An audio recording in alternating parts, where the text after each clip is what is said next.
Here's the next to the last subject, communication. How to affect other people with words. I've got just a little four-point program here for you to consider. The whole expanded version now, 3 days, right? 3 days of all this is in that package that you're taking home.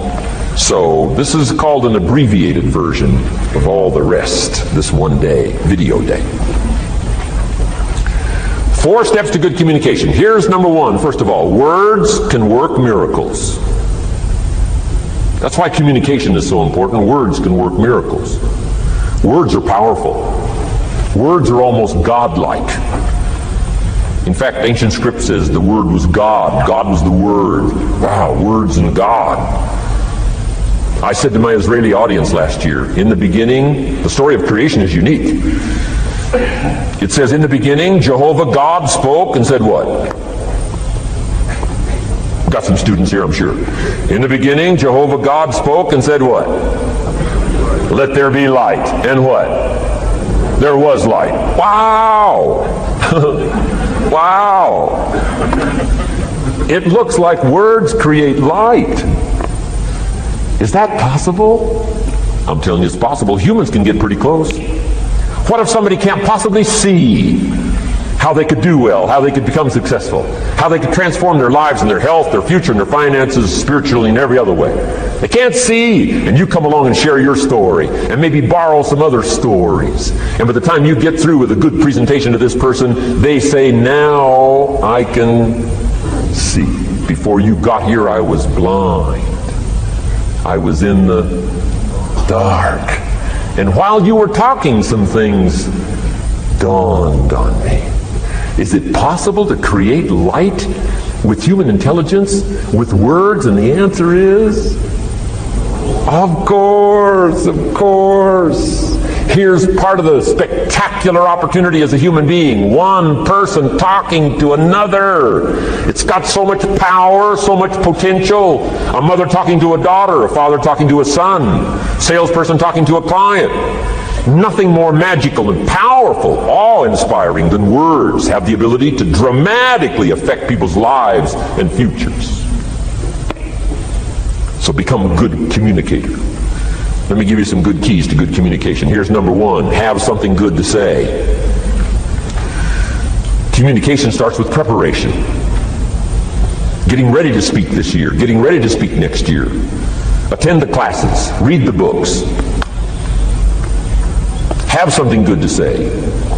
Here's 4 good words to help you to have something good to say. 1 is interest. Develop a new interest in people and life and what's going on, economics and politics, religion, social structure, possibilities, opportunities. Develop a new interest. Here's the next word, fascination. Goes that step beyond interest. That's why kids learn so much that first 6 years. Fascination. Adults are walking on ants. Kids are saying, don't walk on these ants. I'm studying these ants. I'm looking at these ants. Kids are so fascinated. How come an ant can carry something bigger than he is? Wow. That's how come they learn so much. They're fascinated. And here's another little clue I've learned. Turn frustration into fascination if you can. You'll learn more. I've worked on this. I'm pretty good at it. Out in Los Angeles, I'm on the freeway. My airplane leaves in 45 minutes. The traffic is moving not 1 inch. I am now fascinated. I'm telling you. Now, it doesn't work every time. That's true, but every time it does work, I'm telling you, you'll come away with more. Learn to be fascinated instead of frustrated if you possibly can. Turn that little scenario on for yourself. Next is sensitivity. You got to understand, we use the phrase where people are coming from, where they've been, what's going on. Sensitivity training is so important. People not like you, people that have got challenges and problems and difficulties.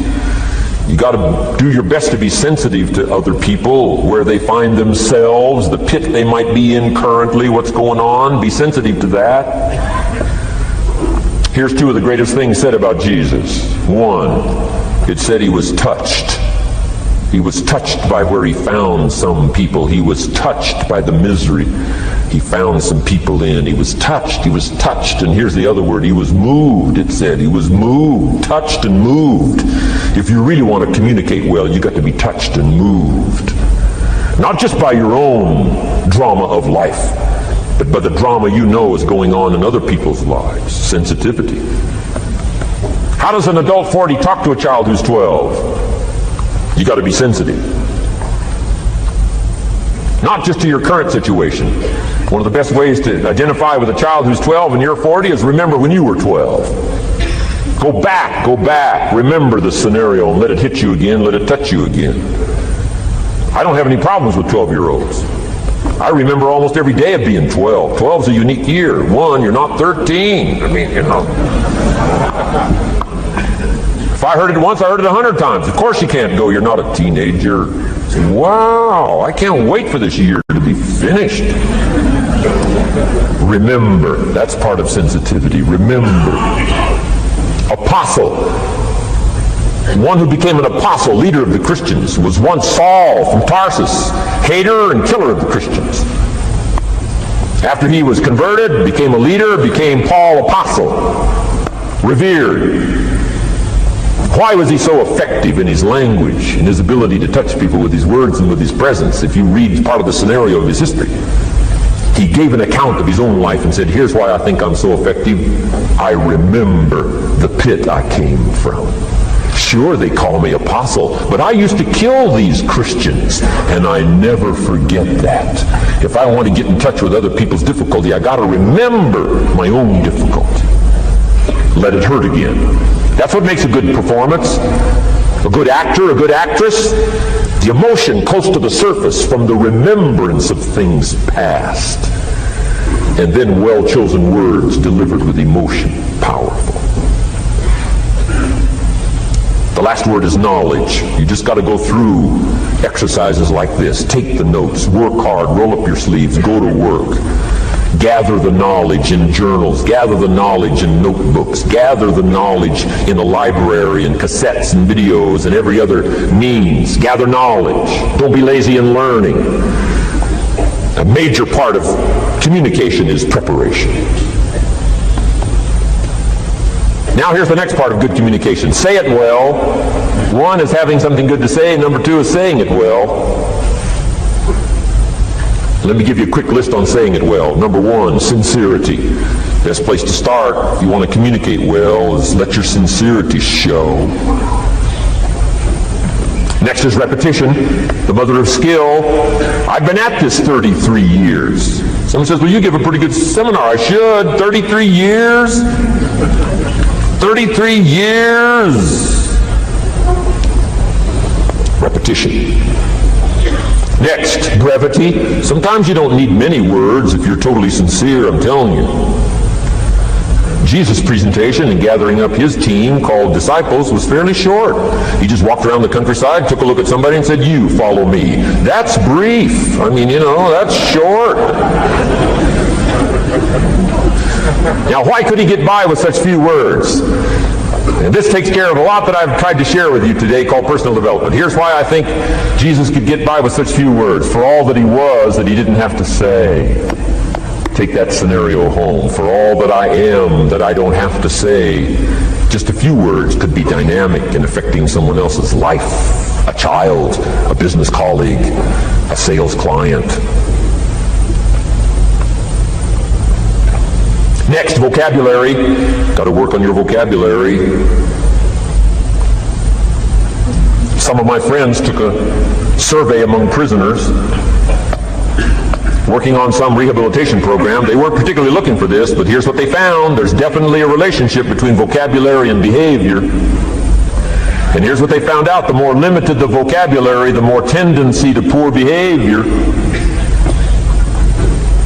And when you think about it for a while, it makes sense. Words are a way of seeing. And if you don't have a good vocabulary, you can't see very well. Can you imagine the mistakes in judgment when you can't see very well? Next, words are a way of expressing what's going on in your head, what's going on in your heart. What if you can't see well? and you can't express well, you can imagine the tragic scenario of 5 years of that, 10 years of that, 20 years of that showing no improvement. Behavior now becomes a major problem. And that person's world gets smaller and smaller and smaller. Why? They can't see and they can't express. And finally, they don't need much bigger place than a 10 by 12 cell. Their world is so small anyway, don't need much bigger place. I'm asking you to stretch your vocabulary. I used to put words up on a 3 by 5 card. I drove a lot back in those days, but at the end of the day, I'd mastered 2 or 3 words. My oldest daughter, Linda, with my grandkids, starts the day with what's called the word for the day. She writes it on a chalkboard, the word for the day. And the kids memorize that word and the meaning of the word. And every once in a while during the day, she'll say, "What's the word for the day?" The last day I was there, the word was superficial. Natalie's 4, Nathaniel's 5. And several times during that day, Linda, my daughter, would say, "What's the word for the day?" Natalie would say, "Superficial." And she would say, "Nathaniel, what does that mean?" "On the surface." Several times during the day. "What's the word for the day?" Superficial. "What does it mean?" "On the surface." If you were to ask my grandkids, the last time Grandpa was here, what was the word for the day? I'll bet you they'd probably know. Superficial. On the surface. Word for the day. Why not learn a word a day? Why not add to your vocabulary so you can see more, see better, and express better? Put out in words what's in your heart, what's in your soul, what's in your mind. It's important. So say it well. Here's number 3. Number 1 was have something good to say. Number 2, say it well. Here's number 3. Read your audience. These are just simple concepts now. You've got to add some of the details, but that's what I'm mainly good for, is concepts. Read your audience. If you're talking to a child, you've got to study the face of the child. You've got to study a little body language. You've got to study what's going on so you'll know whether to shift gears, come on a little stronger, ease off a little, might be too strong, search for another illustration, soft, strong. A lot of that is dictated by reading your audience. When I first started lecturing, I had some challenges here.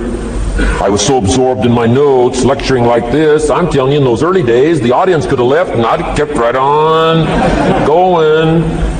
I didn't know what was going on down here. I didn't know what was going on over here. I didn't have any idea what was happening over here, whether I should come on a little stronger, ease back. I didn't know. I couldn't read my audience. So, read your audience. A prospect, read. Now let me give you some ways to read. Number 1, by what you see. Body language tells us some things. How to shift gears, whether to go on, whether to stop. If you're talking to somebody and they're leaning toward the door, that means you gotta hurry, right? They're not gonna be here long.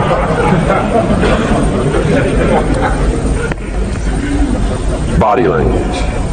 Guy's got his arms folded, chin tucked down. You got your work cut out for you. You're gonna have to reach deep in your bag. Find some extraordinary stories. This one's not going to be easy. What tells you that? Reading what you see. Here's the next one. Read what you hear. You've got to read a child's impatience. Kids don't mind telling you whether they're bored or impatient. Kids' attention span is short. Doesn't last long. You've got to get it said. You start talking to a child, 30 seconds they say, "How long is this going to take?" Whoa! Read. Listen. Listen for the response. Now you'll know whether to shift gears, change your language, find a new illustration, soften, stronger. Read your audience. Read what you see, read what you hear. And here's one of the most important. Read what you feel.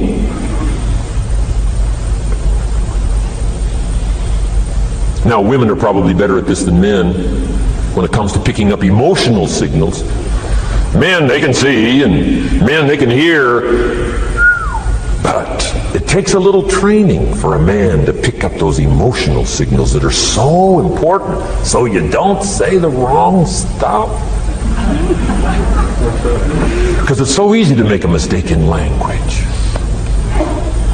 What if you meant to say to someone you care about? What if you meant to say, what's troubling you? And instead you said, what's wrong with you?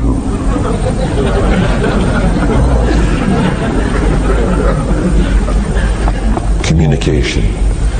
So read the emotional signals. If we could learn from the women on this emotion. Women have this uncanny antenna picking up this stuff. Woman says, doesn't feel right. I mean, what does that mean? It doesn't feel right. It doesn't feel right. Women have got it though. Seems to be built in. Especially danger. Women pick it up quicker than men. It's built in, I think. Way back, right? Man was the provider, mama was the protector at home. So she picked up this scenario of danger, I think, these signals. But they are good. In the middle of the night, mama wakes up. The baby cries, mama wakes up. Papa sleeps. The faintest cry, mama's awake. Or she nudges her husband and says, go look, something isn't right. He says, what do you mean it isn't right? She says, no, go look. He said, hey, everything's okay. She says, go look. He says, okay. And he gets out of bed, goes downstairs. The front door is open. How did she know that? We don't know. I mean, she just knows. She just knows. But I'm telling you, it's so valuable in communication to be able to pick up the emotional signals as well as what you see and as well as what you hear. It's so important. But women are good. Ancient scenario says this: there are shepherds and there are sheep and there are wolves. What a good life scenario. But it doesn't stop there. This ancient scenario says also, some wolves are so clever, they've learned to dress up like sheep. Now you got to have a woman. Got to have a woman. Man says, looks like a sheep, talks like a sheep. Woman says, ain't no sheep. Take my word for it. They know.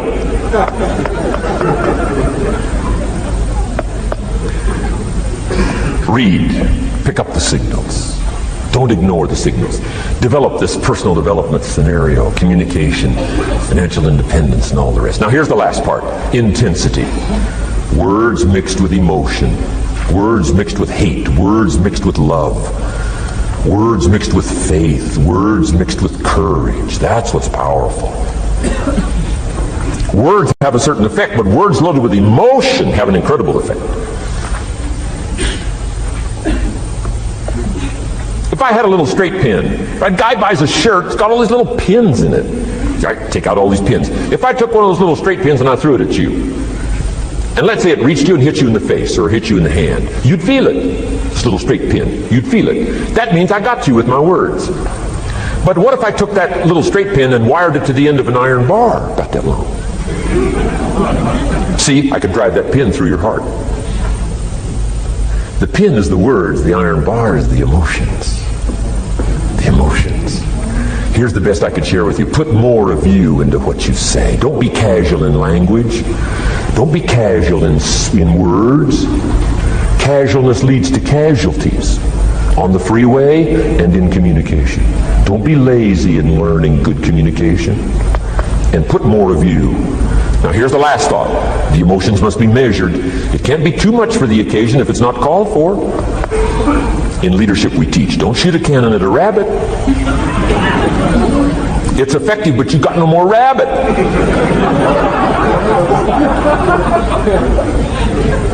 So here's some of the most powerful scenario in communication. Here it is. Well-chosen words mixed with measured emotion. The basis of affecting people with good communication. Well-chosen words mixed with measured emotion. And one last point on communication. The more you care, the stronger you can be. The more you care as a mother, the stronger you can be with your children. The more you care as a father, the stronger you can be. The more you care as a leader, the stronger you can be in helping to solve problems, getting on somebody's case. The more you care. But you gotta care. I don't mind a minister consigning my soul to hellfire for my sinful ways. I don't mind that. If he believes it, I don't mind him consigning my soul to hellfire for my sinful ways, as long as he does it with tears and not with joy. If you're going to preach a message on hellfire and consign people to hell's fire, you got to cry and sob your way through a sermon on hellfire. We would all dismiss as a performance a dry-eyed sermon on hellfire. You can't legitimately preach hellfire unless your heart breaks. Otherwise, it's a performance. Otherwise, we could all dismiss it. Why? The heart's not there. There are some conversations that don't make sense unless they're accompanied by tears. It doesn't mean anything unless it's accompanied by a broken heart. Learn measured emotions. Remember, draw from well-chosen words, expanded vocabulary. Be interested and fascinated. Pull all this together, and I'm telling you, your ability to touch other people will grow day by day, week by week, month by month, year by year. Here's my last subject. It comes in two parts. First is the negative part. And I got just a couple of tips for you on negative. There wouldn't be positive without negative. It's part of the life scenario. Ancient script says it best. There's a time to laugh. And once you've learned to laugh, just keep on laughing. No. Just get another positive book. No. There's a time to laugh, what? And a time to cry. And you've got to become so sophisticated and so well educated that you don't laugh when it's time to cry. And you've also got to learn to cry well. How are you going to identify with some people if you don't cry with them? It's very important. The negative side is very important. Negative thinking. I teach kids, and you'll find it on those cassettes, the ant philosophy. Let me just give you the quick scenario on the ant philosophy. Number one, ants never quit. What a good philosophy. If they're going somewhere, you stop them, and guess what? They'll look for another way. How long will they look? Till they find it, or till they die. What a great philosophy. But here's number two. I can't give them all to you, but here's number two. Ants think winter all summer. You've at least got to be that bright. You can't think summer all summer. You got to do some winter thinking in the summer. You say, well, the sky is blue. The clouds are fleecy. You can't be faked out by that. Ancient story says, don't build your house on the sand in the summer. Why would we be cautioned not to build our house on the sand in the summer? Because it's easy to get faked out. So what should you do during the summer? Think winter. Think storm. That'll drive you to find a rock in the summer when the sky is blue. Key, negative is normal. You got to handle it. You can't dismiss it. It's part of the life scenario, like your white corpuscles we talked about earlier. So don't ignore it. Let it be part of the scenario. Here's the key. Learn to master it. Negative is not to be ignored. It's to be mastered. It makes us better than we are to wrestle with it. It makes us better than we are to be alerted to tyranny that moves into Kuwait, or ignorance that moves into your life, or procrastination that moves in and robs you of your fortune, or poor health that's going to be the legacy of those who neglect their health disciplines. You got to do battle with the enemies on the outside and on the inside. So learn how to handle the negative. And now here's the last, called the positive. Let me give you the day that turns your life around as quickly as I can. I got 4 parts to the day that turns your life around, and then we're finished for the day. Number 1, disgust. Disgust. Disgust is a negative emotion, but it can have a very positive, powerful effect. Disgust says, I've had it. What an important day that could be. I've had it. Wow. I met a beautiful, powerful, accomplished executive lady in New York. The company invited me to come in. This lady was a vice president, extraordinary lady. I got to know her and I found out her story. I said, how did you get here? Big income. And she never went to college, never went to university. I said, how did you get here? Executive, powerful, income. She said, well, let me tell you part of the scenario. She said, when I was a young mother a few years ago, she said, one day I asked my husband for $10. And he said, what for?